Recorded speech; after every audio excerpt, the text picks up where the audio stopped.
Oh, how y'all doing? Dave Meltzer is the subject again. I'm sorry. All right.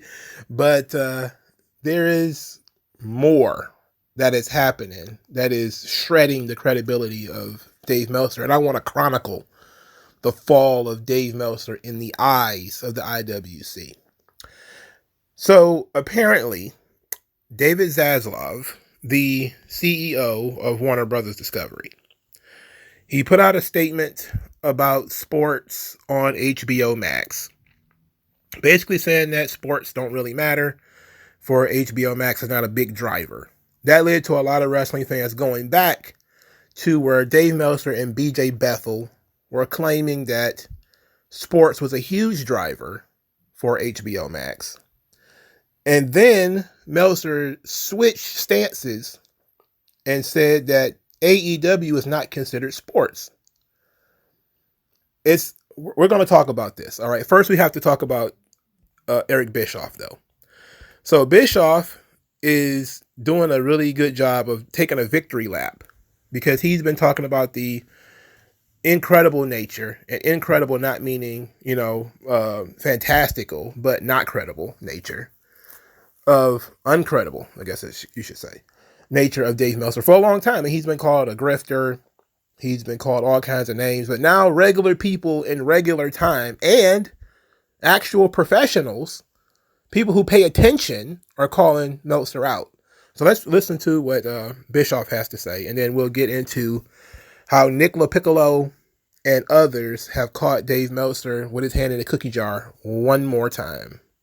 The number of people that are calling Dave Meltzer out for his silly shit is just inspiring to me, because there's so much actual knowledge out there. The wrestling audience no longer those who are really interested in the behind the scenes stuff no longer have to rely on a single source idiot like Dave Meltzer or any number of other, at the time, dirt sheets. Now you've got real people, Raj Giri being one of them. We call him an analyst.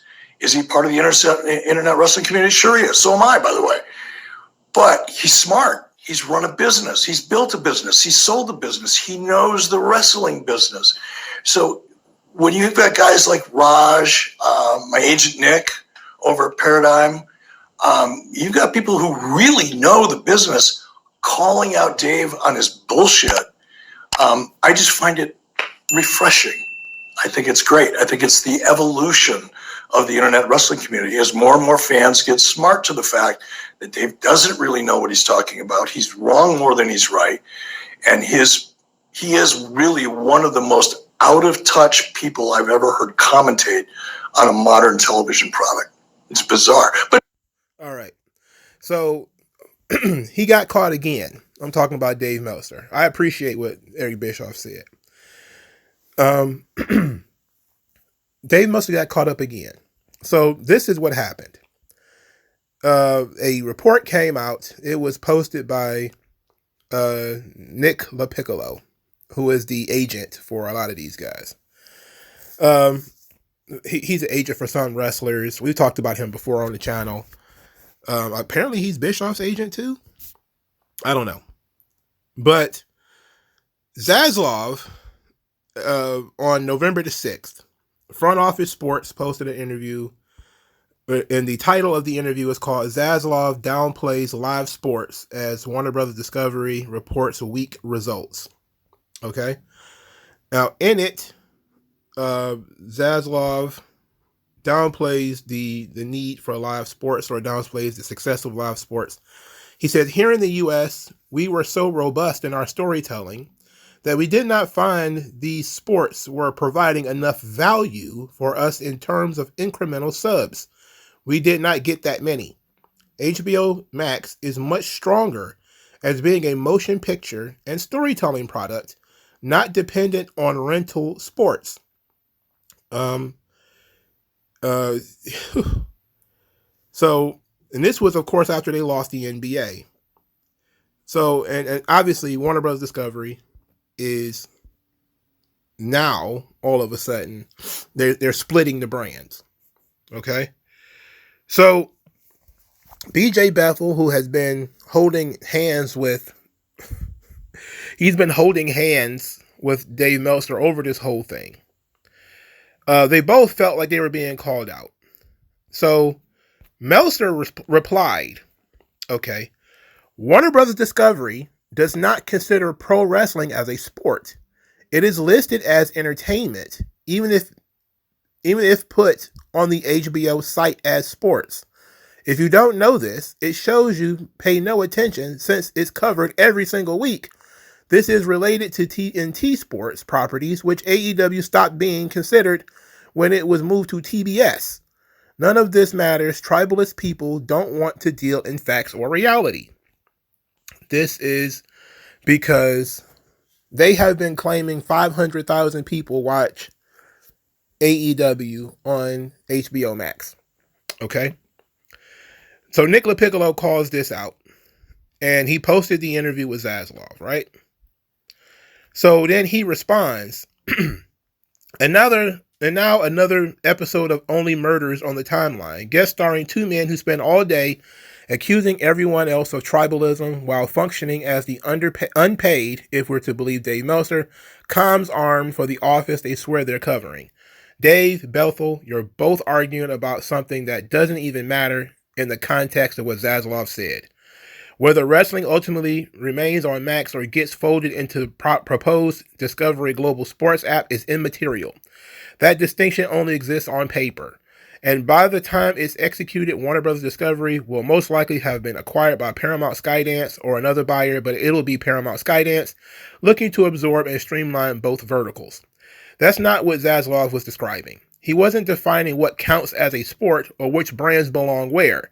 He was explaining a financial performance issue that live content across the board increases churn instead of retention.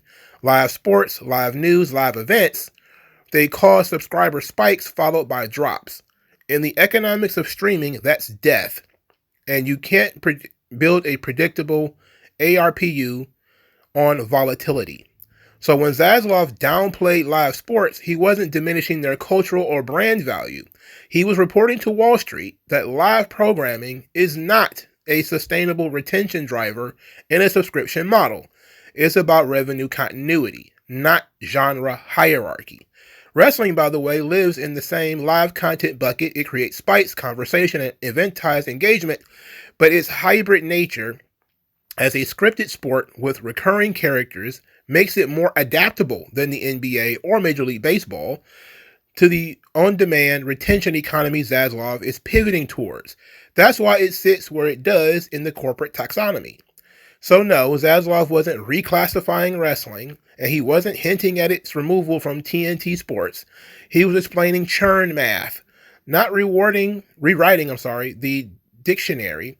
YouTube keep missing SEC level asset strategy for fan forum semantics. That's the difference between reading the transcript and actually understanding the business. Holy shit. Holy shit. Holy shit. Now, then he doubles down. Nick LaPiccolo does. Because he shows that Dave Meltzer was recently claiming that AEW was considered live sports on HBO Max. He posted screenshots of Dave Meltzer from February and May, still saying that AEW was a top sport on HBO Max. So let's read the tweets. From February, Dave Meltzer says Max has already stated AEW gets the biggest numbers in sports. This is from February 27th, 2025. On May 20th, 2025, Dave Meltzer tweeted out, "It's common sense. Streaming viewership skews much younger than television. Max confirmed AEW is one of the top sports on the station." So back in May, which was only 6 months ago, AEW was considered a sport. Now today, it's not considered a sport because David Zaslav was talking about how live sports doesn't really generate that much revenue for Warner Bros. Discovery. And considering Meltzer has been tying AEW to live sports for the last year or so, now he's saying, "Oh, these things are not the same. They've never been. They reclassified them." No, that didn't happen. I should also add this to the fire because he said this in February as well. There wasn't even a number listed in the story. There is actually a line that says WWE didn't provide exact numbers. Max, in fact, has released the equally ambiguous report of AEW viewing being among the top sports properties on the station. So, apparently, AEW is a sport and a top sports property for Warner Bros. Discovery on HBO Max. However, when it's mentioned that live sports don't really add too much to the bottom line of HBO Max, all of a sudden, AEW, not live sports. I mean, they reclassified it as something completely different now. Come on, man. You know? And it took for Zaslav to come out and say this before the narrative started to change. I don't remember at any point in time before this interview with David Zaslav came out that Meltzer or anyone else was talking about how AEW is no longer considered live sports.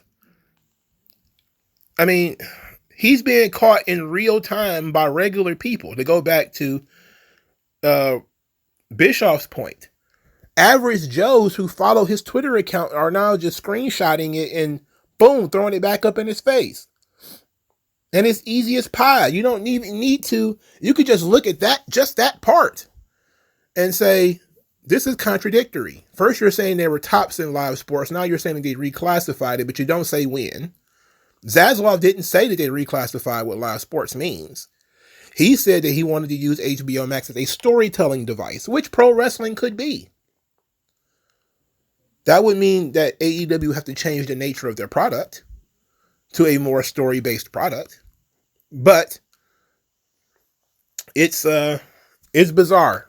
Ultimately, AEW is in trouble because Tony Khan has been listening to Dave Meltzer. Obviously, we know that they talk on the phone. And Meltzer is not really all that in touch.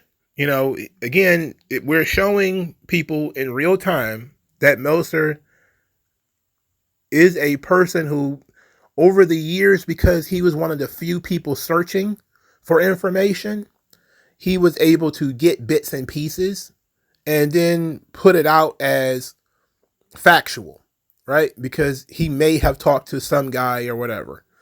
Now, the same thing happens, but more people who work in the industry or work around the industry who have more information or a greater breadth of knowledge, meaning they know more about the industry, they are chiming in. And you also see that Meltzer has an agenda. And when he has that agenda, he will drill down on that agenda.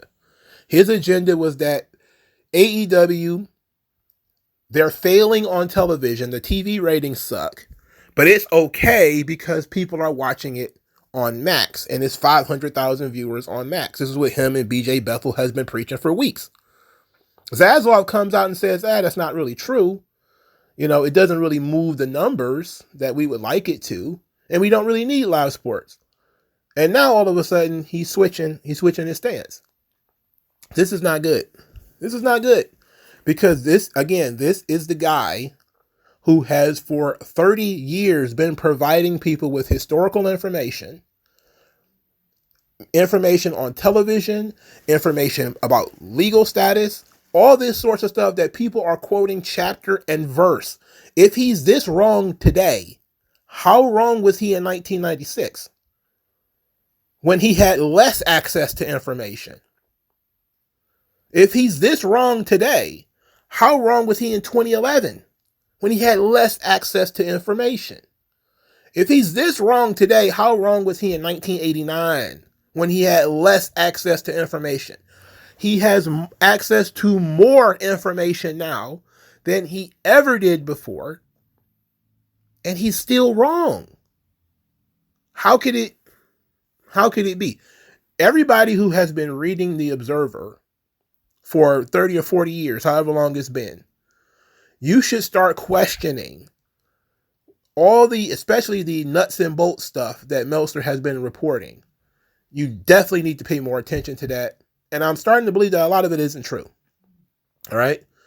Because Meltzer has a big sourcing issue, because obviously he's a journalist. I don't have to protect my sources. Like, you know, he's got this 1920s, 30s, 40s view of journalism where he walks around like a detective or something like that. Nah, come on, man. You know, people close to the matter kind of shit. We see now that it's just not true. And some people have confirmed that they talked to Dave Meltzer, you know, people in history, Cornette and people like that. That being said, however, getting one side of the story is not getting the story. It's never been getting the story. It's been getting what that one side wants to get out there. And now we've seen that in real time right now. Meltzer is the one that is reporting what AEW's pay-per-view buys are. Nobody else gets this information, and nobody can cross-check the information. So why do we believe it at face value? I don't know. Nobody wants to say, look, can somebody else independently verify this? No. Or at least state where they get the information from. No? Okay. I guess it's unchanged. Over the last 5 years, they've been getting the same amount of buys every year, every month or whatever for 5 years. Okay, fine. You know, even though ticket sales are down, attendance is down, TV ratings are down, it's all been the same for 5 years. Okay, fine. He came out and recently, and he said that WrestlePalooza was a failure. And turns out that was false. All right. I forget the name of there was a guy who put out there that WrestlePalooza did a big spike for ESPN. And then Mark Shapiro of TKO talked about how WrestlePalooza was a big success. And people still listen to him. It's like, it doesn't make sense. Calling him a propagandist is to me kind of boring. We all know he's a propagandist. But now we realize the very foundation of wrestling media is shaky. Okay? It's been shaky for a really long time. And Meltzer has put out a whole lot of conspiracy theories that people believe. And this stuff is not credible. But we're stuck with it. Because up until recently, we had nobody else looking into what Meltzer was looking into. Right? I'll give you one of the ancient conspiracy theories that Meltzer believed and that he put out there was that Vince McMahon showed up with a briefcase full of money during the Jimmy Snuka, Nancy Argentino situation. And Vince showed up with a briefcase full of money and apparently bought off the police, the judges, the prosecutors, and everybody involved so that Jimmy Snuka wouldn't go to prison. It turns out years later, the coroner said there just wasn't any evidence to arrest Jimmy Snuka. People figured he was lying about what happened to Nancy, but there was no evidence. There was no physical evidence tying Jimmy Snuka to the crime. And this happened, of course, it comes out 20, 30 years later that there was no physical evidence. But by then, people believed that Vince McMahon, with satchels of money, bought people off. It took 20 years to dispel this myth, and people still believe it because they read it in The Observer. It's ridiculous, man. It is ridiculous. They built an entire episode of Dark Side of the Ring around the idea that Vince McMahon, with satchels of money, bought off the judges, the prosecutors, the police, etc. I talked about this in my review of that episode of Dark Side of the Ring. They even shot the episode like the police were incompetent or that they were bought off, and it was all very suspicious. These people are not legal analysts. They don't know that it's not about what somebody says, it's about what you can prove. Most people accept that Jimmy Snuka probably murdered that young lady, but they could not prove it in a court of law because you need evidence for that. And they didn't have any. And the coroner at the time said he didn't have any. The coroner years later said he didn't have any. So instead of saying, man, it should be pretty obvious that we're not sure what's going on here, it becomes Vince McMahon showed up with satchels of money. Oh, but Dave Meltzer was told that by somebody else. Okay. Is he going to say that he was incorrect and revise that story that came out in 1983 or 4? No. No. The same thing with the WrestleMania 3 numbers. People have found numbers that he said, oh, it was 72,000 because I was told that by some guy. All right, what about this other guy who says it was like closer to 83,000 thereabout? You know, independently found by, I think, David Bixenspan, who actually did his own research, looked it up, found a business journal who quotes a WWE guy, and no, not a WWE guy, I think a guy from the Pontiac Silverdome, who quotes a number closer to the 93,000 number. It wasn't 92,000 or 93,000, but it was closer than 70. And Meltzer refuses to revise his figure because this is what he was told by one source, and that's it. Instead of giving a range, it was somewhere between 70 and 90, depending on how you do the number or what individual you choose to listen to. Nope. He says, I was right, even though he spent years claiming that there was 93,000 people there. This is ridiculous. These things are, some of this stuff is very important to people's legacies and careers and things like that. So it's important that you get information correct. Or it is important that we, the consumers of the information, cross-check and double-check the information with knowledge that we have and with things that we check. Because, again, this is what I do with the Dark Side of the Ring stuff. I know that they're listening to Meltzer and Brian, and not Brian, well, Alvarez too, but Bixenspan and people like that, and they have agendas. So you have to double-check their information. If you can check their sources, great. If you can't, you can still ask critical thinking questions based off of what you know about the subject. And sometimes you can ask a critical question without specific, deep information. You know, like the whole satchels of money, Vince McMahon thing. It's like, okay, I can believe you may have bought off the police, but the judges and the district attorney? I don't know. You know, that's a lot of people to buy off. The more people involved with the crime, the more likely the crime is going to be exposed in the end. And of course, we know Snuka was going to be taken in front of a grand jury. He was like 70 or 8, almost 80 years old or something like that. And they may have, through public pressure, especially because it was Me Too time, he might have been convicted or something in the 2020s or something, 2019 or something like that, whatever it was when he passed away, because of the public pressure. But it didn't change the fact that they didn't have any evidence. They just knew he was a liar. They just was able to look at all the information that he had lied about. How many times he changed his story over the years. That was the evidence that they had against him. There was it's not like all of a sudden they saw fingerprints or there was blood on a t-shirt or something like that. Like, this is bullshit.